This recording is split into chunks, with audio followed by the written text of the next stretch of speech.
नमस्ते। आज मैं आपसे बहुत ही महत्वपूर्ण चर्चा कर रहा हूं, इसलिए इस वीडियो को अधिक से अधिक शेयर करिएगा। इस पे जितना ज्यादा हो सके लोगों से चर्चा जरूर करिए। 9 दिसंबर 1946 को संविधान सभा की पहली बैठक होती है। 11 दिसंबर 1946 को डॉक्टर राजेंद्र प्रसाद को संविधान सभा का अध्यक्ष चुना जाता है। 13 दिसंबर 1946 को संविधान के प्रीएम्बल पे चर्चा होती है। पहली बार जो संविधान के प्रीएम्बल पे चर्चा हुई वो 13 दिसंबर 1946 को हुई। 22 जनवरी 1947 को दोबारा प्रीएम्बल पे चर्चा होती है और प्रीएम्बल को अडॉप्ट कर लिया जाता है, वो भी एक मत से। एक भी व्यक्ति ने प्रीएम्बल में जो शब्द थे उनका विरोध नहीं किया। सबने बोला भाई भारत एक लोकतांत्रिक देश है, भारत एक संप्रभु भारत है, भारत में सबको इक्वलिटी होगी, सबको जस्टिस होगी, सबको लिबर्टी होगी, सबको फ्रेटर्निटी होगी, यूनिटी नेशनल इंटीग्रेशन होगा, यानी समता समानता समरसता। इसको संविधान का बेसिक स्ट्रक्चर बना दिया गया प्रीएम्बल में डाल के। 22 जुलाई 1947 को नेशनल फ्लैग जो तिरंगा झंडा है ये एक्सेप्ट हो गया। 29 अगस्त 1947 को डॉक्टर अंबेडकर को जो हमारी ड्राफ्टिंग कमेटी थी उसका चेयरमैन बनाया गया। अब लगभग एक साल के बाद 15 नवंबर 1948 को प्रोफेसर केटी शाह साहब ने एक अमेंडमेंट मूव किया। प्रोफेसर केटी शाह साहब विदेशों में पढ़े हुए थे, उनको सोशलिस्ट वर्ड से बहुत लगाव था, सेकुलर वर्ड से बहुत लगाव था, फेडरल वर्ड से बड़ा लगाव था। तो उन्होंने कहा कि संविधान के आर्टिकल 1 में जहां इंडिया दैट इज भारत लिखा हुआ है वहां पे सोशलिस्ट, सेकुलर और फेडरल ये 3 वर्ड आने चाहिए। दिन में चर्चा हुई और उनका प्रस्ताव एक मत से डिक्लाइन कर दिया गया, रिजेक्ट कर दिया गया। 3 दिसंबर 1948 को प्रोफेसर केटी शाह साहब ने दोबारा एक प्रस्ताव पेश किया कि संविधान के आर्टिकल 18 में सेकुलर शब्द जोड़ दिया जाए। दिन में चर्चा हुई और एक मत से संविधान सभा ने उनके उस प्रस्ताव को भी रिजेक्ट कर दिया। 6 दिसंबर 1948 को फिर चर्चा हुई कि क्या सेकुलर आना चाहिए कि नहीं आना चाहिए, सोशलिस्ट आना चाहिए कि नहीं आना चाहिए।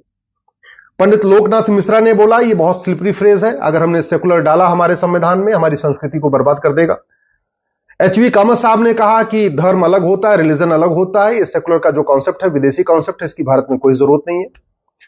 यानी फिर से सोशलिस्ट और सेकुलर को रिजेक्ट किया गया। 17 अक्टूबर 1949 को प्रीएम्बल के ऊपर फिर चर्चा हुई और दोबारा जो हमारा प्रीएम्बल है उसको फाइनली अडॉप्ट कर लिया गया। यानी 13 दिसंबर को चर्चा हुई, उसके बाद 22 जनवरी को चर्चा हुई 1947 को, 15 नवंबर 1948 को चर्चा हुई, 3 दिसंबर 1948 को चर्चा हुई, 6 दिसंबर 1948 को चर्चा हुई। इतनी लंबी चर्चा के बाद फिर 17 अक्टूबर 1949 को संविधान का प्रीएम्बल फाइनली अडॉप्ट किया गया और उसमें न सोशलिस्ट था न सेकुलर था।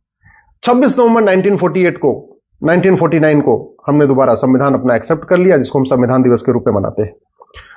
24 जनवरी 1950 को राष्ट्रगान पे चर्चा हुई और यह कहा गया कि भाई जनगण मन और वंदे मातरम दोनों हमारे राष्ट्रगान होंगे, दोनों को बराबर सम्मान मिलेगा। यह अलग बात है कि वंदे मातरम को सम्मान नहीं मिलता। 25 जनवरी 1950 को संविधान सभा भंग हो गई। 26 जनवरी को हम रिपब्लिक डे मनाते हैं, हम सब लोग मनाते रहते हैं। अब इसके आगे जरा देखिए कैसे संविधान की धज्जियां उड़ाई जा रही हैं। 1967 में गोलकनाथ केस में सुप्रीम कोर्ट ने कहा कि जो प्रीएम्बल में जो शब्द लिखे हुए हैं ये बेसिक स्ट्रक्चर है और कोई भी सरकार और पार्लियामेंट इस बेसिक स्ट्रक्चर से छेड़छाड़ नहीं कर सकती। इंदिरा जी को बहुत गुस्सा आया, लेकिन उस समय कुछ कर नहीं पाई क्योंकि उस समय कांग्रेस में विभाजन वगैरह हुआ था। 1971 में दोबारा चुनाव होता है, गरीबी हटाओ का नारा देती है इंदिरा जी और उनको 352 सीट मिल जाती है। 1971 में 352 सीट उनको मिलती तो है, लेकिन इंदिरा जी रायबरेली में हार जाती है। ऑफिशियली नहीं हारती हैं, बाद में उनको जिता दिया जाता है। और वो जो धांधली होती है 1971 में रायबरेली के लोकसभा क्षेत्र में, उसको राजनारायण जी हाईकोर्ट में चैलेंज करते हैं। हाईकोर्ट में वो मुकदमा चल रहा होता है, इलेक्शन पिटीशन फाइल करते हैं। इस बीच में न्यायपालिका और विधायिका के बीच में, कार्यपालिका बीच में टकराहट शुरू हो जाती है।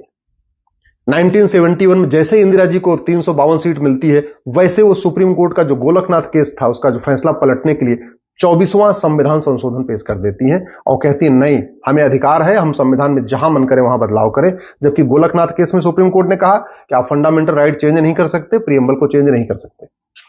उसके बाद 1973 में बहुत फेमस एक जजमेंट आता है, इसको केशवानंद भारती केस कहते हैं। 1973 में सुप्रीम कोर्ट में टोटल 13 जज हुआ करते थे उस समय। टोटल जो स्ट्रेंथ थी सुप्रीम कोर्ट की 13 जजों की थी।